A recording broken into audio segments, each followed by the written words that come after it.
ostaje u domeni ljudi koji su i dotada rukovodili tim institucijama, praktički se nije izmijenilo ništa. I mi smo otišli u rat, a da nismo vodili o tom računa, a nismo ni mogli.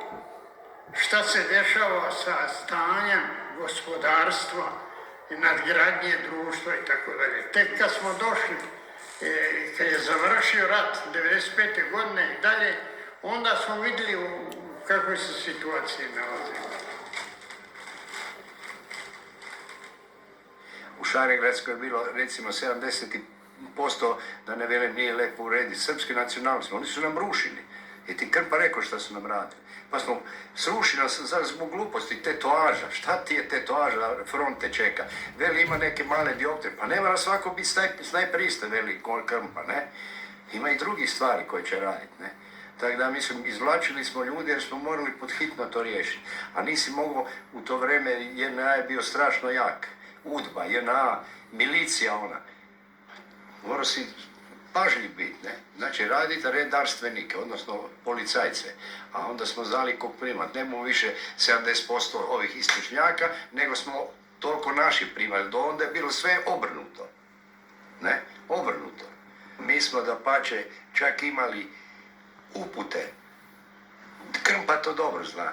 Morali smo 70 do 72% primati, znamo koga. 7-8% Bosna Muslići, a onda ona grozna rečenica, a ostalo Hrvati. I to je Krmpa sve preokrenuo. Sve se to znalo, ne?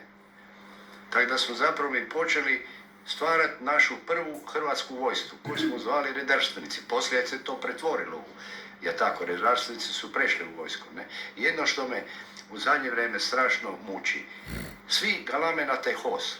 Čovječe, prvi su bili svi HOS-ovci, spremni dečki, i čak su bili i dobro obučeni, imali su oružje, bili su prekrasni. I onda znam jednu stvar koja nas je nasmijala, kak je u ono vrijeme bio HDZ krenuo, ja izađem van na hodnik, trebali smo snimati srce, i izađem i velim, dečki, ima ovdje neko za EKG, a oni svi, ne, mi smo za HDZ. To sam zapamtio, bilo je smiješno. Nismo mi za EKG, mi smo za HDZ i tak. Bilo je dobrih tih situacija, ali Krmpa je to sve dano-noćno izvlačio. Držao nas je na okupu. Gdje je bila greška, s njim smo se konzultirali, to je bio uži jedan krug, jer moram iskreno reći, znamo dobro ko je u miliciji tad bio. Morali smo se čuvati, pogotovo dole u Šarengradskoj, koji je bili koncentrat milicije bivše. Ali dobro, sve smo to izbjegli, Krmpa je na vrijeme nas upozoravao, tako smo radili i zapravo stvarali to sve skupa. Ja ti velim ono kako je bilo, ja ti ne drugo reći. Smiren si, staložne ruke su ti uvijek tu, to mi se sviđa, ja imam odličan kadar, evo ja te molim da ispričaš to. Znači, 90. godine sam radio u tvornici Vemos u Donjem Stupniku, tamo je radio s menom i kolega i aktivist HDZ-a Pero Sedmak. On mi je predložio da se uključim u politiku, na kaj sam ja odgovoril da se ja u politiku ne razmijem, ali da bi mogli biti vojnik ako budu stvarali hrvatsku vojsku, odnosno jer je razružala teritorijalnu obranu Republike Hrvatske. Ja. I on je meni rekao, dobro, javit ću ti za par dana, i to je bilo točno. On je meni za par dana je rekao da se javim doktoru Krmpotiću u Dom zdravlja djelatnika MUP-a u Šarengradskoj ulici u Zagrebu. Trebalo sam se javiti 26.7.1990. godine, to je bio četvrtak kao. I stvarno ja sam tamo otišao, kad sam došao pred dom djelatnika MUP-a u Šarengradskoj 3 u Zagrebu, vidio sam da dolaze autobusi i da grupe ljudi idu na pregled u Dom zdravlja. S obzirom da ja nisam doktora Krmpotića onda poznao, onda sam si mislio, rekao, šta ću ja doktora Krmpotića tražiti, i rekao, idem direkt unutra, pa se priključim njima i obavim pregled. Međutim, koji god kancelariju sam ušao, nisam mogao ništa obaviti, dok nije došao doktor Krmpotić. Koga god sam pitao za doktora Krmpotić, nikome nije te reći, niti od vođa grupa, niti portir na porti.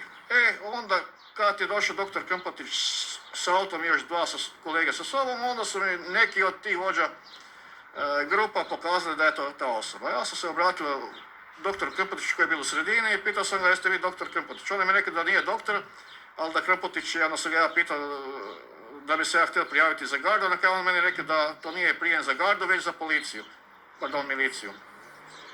I onda sam ja tad postao pripadnik postrojbe prvi hrvatski redarstvenik, znači jer zapovjednik mi je bil bataljona Grabić Ivo, zapovjednik druge čete Posavec Ranko, zapovjednik drugog voda Pere Sučić, a za zapovjednika odjeljenja prvoga sam kandidirao među više kolega jer se tražila osoba koja je u JNA bila zapovjednik ili komandir odjeljenja, odnosno desetar. Normalno, ja nisam prošao, bio je kolega Domin Markić.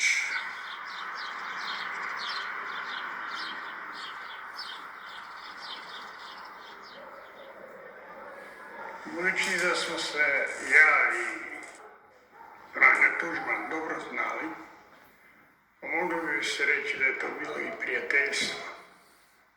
Jer on je bio nevjerovatno sretan kad sam ga ja upoznao sa profesorom Jonkeom. On je bio toliko